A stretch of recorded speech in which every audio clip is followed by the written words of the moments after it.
সরস্বতী পূজায় অঞ্জলি দিতে গিয়ে সকাল সকাল দেখলাম কচি কাঁচাগুলো আমাদেরও আগে চলে এসেছে।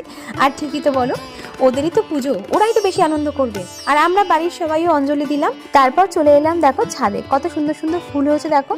এরকম সাজানো বাগান দেখতে না খুব ভালো লাগে। আজকে সকালে ব্রেকফাস্টটা পিসির বাড়িতেই সারলাম। ঠাকুরের কিছু ফল প্রসাদ আর তার সাথে মুগ কড়াই সেদ্ধ করেছিল। টিফিন খেয়েই আমরা বেরিয়ে পড়লাম ঘুরতে। প্রথমে কোথায় যাব ঠিক করতে পারছিলাম না। তারপর চলে গেলাম টালা প্রত্যয়। এফবিতে দেখেছিলাম যে টালা প্রত্যয় খুব সুন্দর একটা সরস্বতী ঠাকুরের প্যান্ডেল হয়েছে, তো সেখানে চলে এলাম। সত্যি অসাধারণ হয়েছে প্যান্ডেলটা, আর তার সাথে মূর্তিটা দেখো, রাত্রে মনে হয় আরো সুন্দর লাগবে লাইটে। ঘুরে ঘুরে চলে এলাম বাড়িতে। এসে আজকে পিসির বাড়িতেই দুপুরের লাঞ্চটা সেরে ফেললাম।